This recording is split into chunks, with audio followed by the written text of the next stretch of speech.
3. Assalamualaikum warahmatullahi wabarakatuh. Kami dari mahasiswa Politeknik Negeri Tani Laut, jurusan Agroindustri. Sebelumnya di sini kami ingin presentasikan materi tentang standarisasi pada pengolahan pangan. Sebelumnya saya mohon izin perkenalkan kelompok kami, yaitu Dianita Ananda, Fajar Daniarjo, Isnanur Fadilatul Mafiroh, Muhammad Al-Ajri, Safira Algita. Adapun materi yang ingin kami sampaikan yakni standar pengolahan pangan, 1 HACCP, 2 halal, 3 standar pengolahan lingkungan, 4 standar peralatan, 5 SOP. Untuk mempersingkat, yang pertama HACCP yang akan dibacakan oleh Safira Algita. Waktu dan tempat dipersilahkan.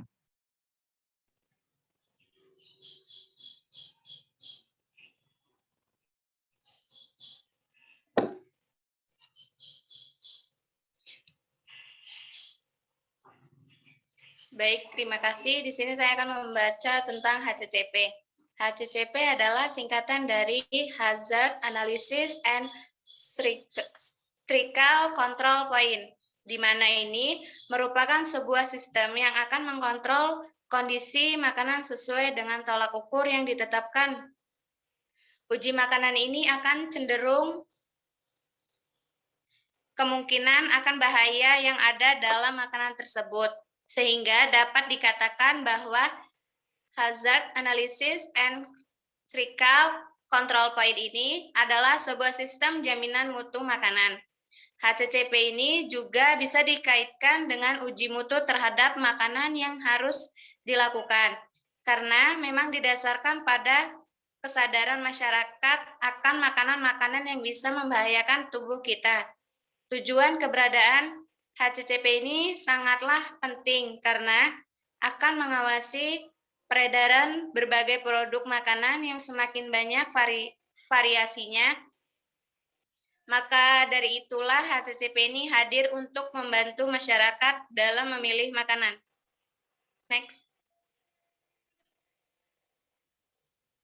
Mengapa perusahaan tersebut memiliki untuk standar? Karena perusahaan pangan harus bersifat Hazard Analysis Critical Control Endpoint System atau HACCP. Terlebih dahulu, sebelum memiliki sertifikat ISO 9000, karena untuk mendapatkan sertifikat ISO 9000 ada syarat yang harus dipenuhi oleh perusahaan pangan, yakni sebuah produk harus bebas dari sumber-sumber yang berbahaya.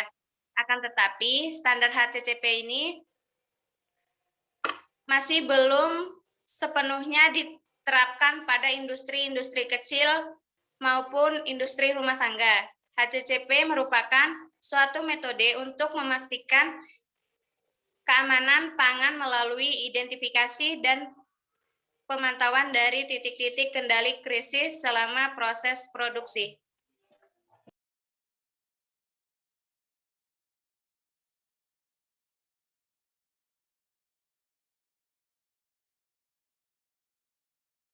Selanjutnya materi halal yang akan dibacakan oleh Dianita Ananda. Waktu dan tempat dipersilahkan.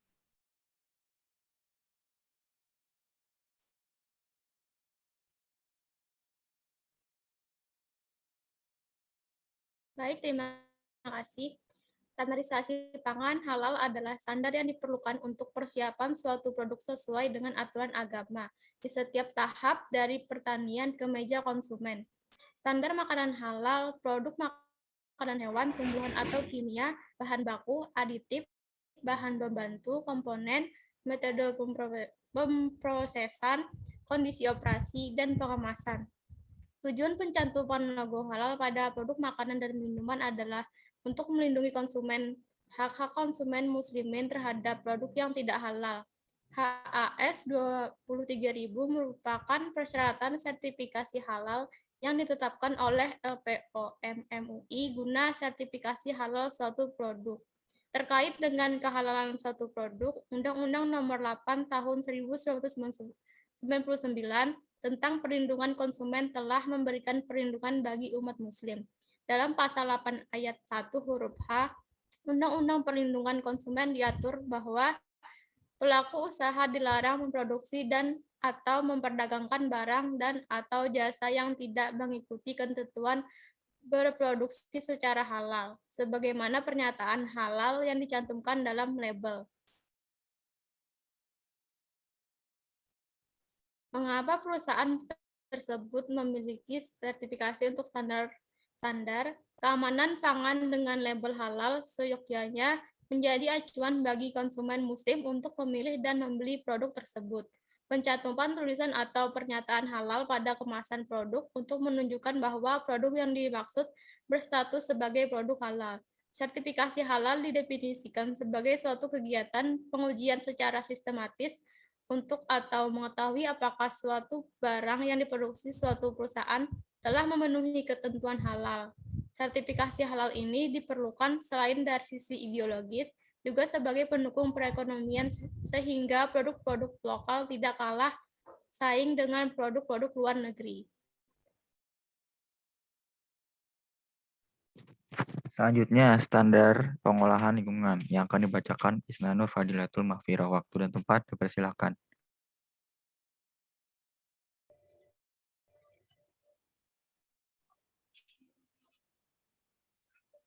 Baik, terima kasih. Selanjutnya tentang standar lingkungan. Sistem Manajemen Lingkungan atau SML ISO 14001 merupakan standar yang diterapkan secara internasional untuk pengelolaan lingkungan hidup. ISO 14001 merupakan standar sistem manajemen lingkungan yang berfungsi untuk memastikan bahwa proses dan produk yang dihasilkan oleh suatu perusahaan telah memenuhi kriteria pengelolaan lingkungan hidup, terutama dalam pemenuhan peraturan undang-undang terkait lingkungan dan komitmen untuk perbaikan berkelanjutan. ISO 14001 dapat diterapkan pada bisnis apapun, terlepas dari lokasi, pendapatan, ataupun ukuran bisnis tersebut.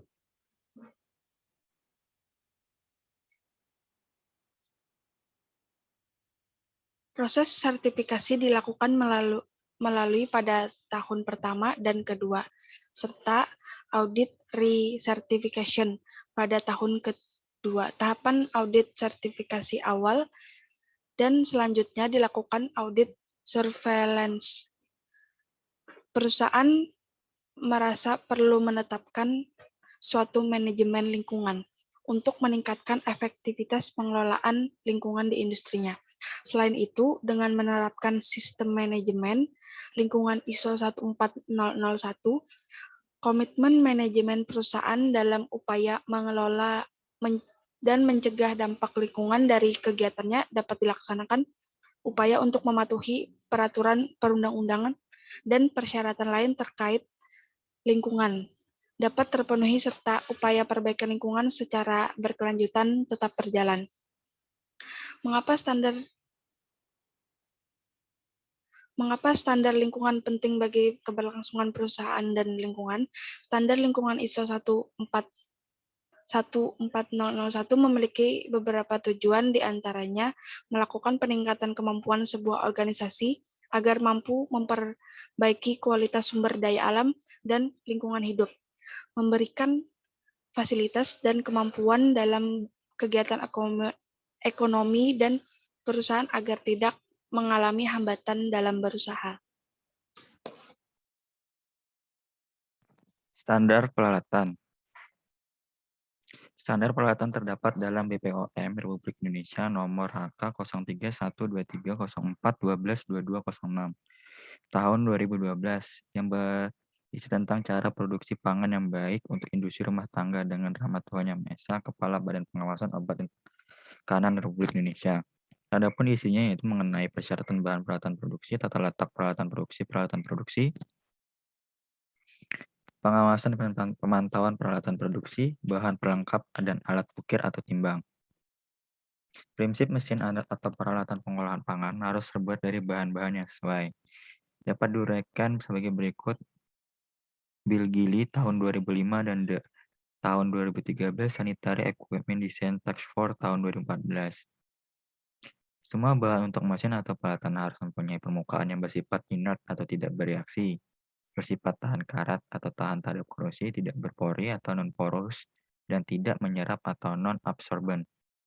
Momen Menurut AMI Foundation, bahan-bahan demikian harus mendapatkan persetujuan terdaftar dan pada peraturan atau standar yang berlaku, misalnya terdaftar pada NICF atau ANSI atau 3A 14 15 9 sampai 1.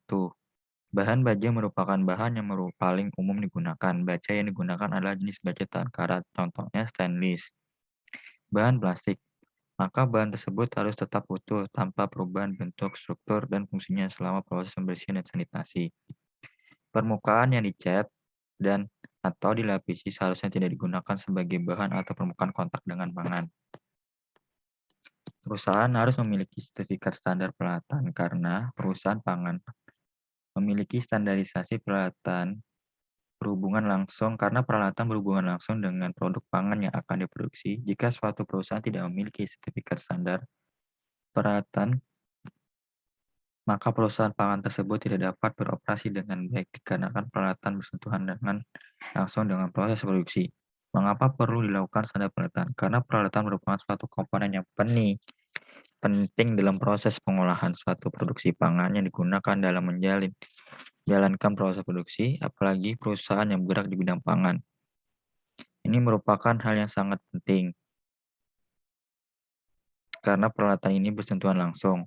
Peralatan yang bersih dapat menghindari terjadinya kontaminasi silang dan mencegah terjadinya kerusakan peralatan sehingga perlu dilakukannya penanganan peralatan dan standar peralatan.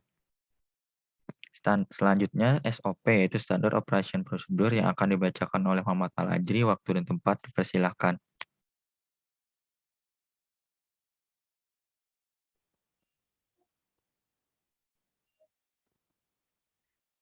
Baik, terima kasih. SOP adalah suatu peraturan yang dibuat secara tertulis dalam suatu badan usaha yang berisi peraturan dan pedoman kerja bagi setiap pekerja di dalam badan usaha tersebut dan dijadikan sebagai standar pada kegiatan operasionalnya. Jika dalam badan usaha telah memiliki SOP, maka para pekerja diwajibkan bekerja sesuai dengan peraturan yang telah disusun. SOP dijadikan sebagai minimum standar yang mempengaruhi hasil produk atau jasa. Semakin besar suatu perusahaan, maka semakin ketat juga SOP-nya.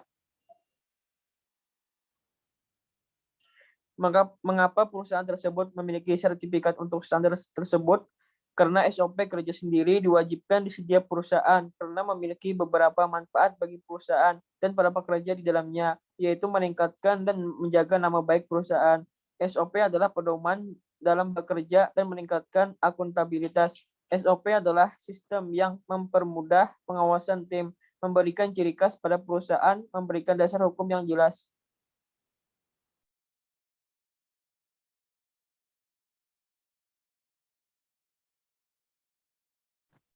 Kesimpulan dari materi yang kami sampaikan yaitu tentang standar pengolahan pangan.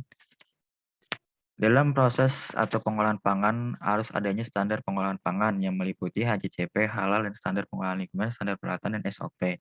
Karena dalam suatu pengolahan makan apabila tidak terdapat standarisasi maka bisa dikatakan perusahaan itu akan mengalami atau tidak dapat beroperasi dengan baik karena pengolahan atau perusahaan yang baik harus memiliki standar pengolahan makanan. Sekian presentasi dari kelompok kami. Apabila ada salah-salah kata atau penyampaian kami yang kurang berkenan di hati pemirsa, kami mohon maaf. Kami akhiri. Wabillahi taufiq wal hidayah. Wassalamualaikum warahmatullahi wabarakatuh.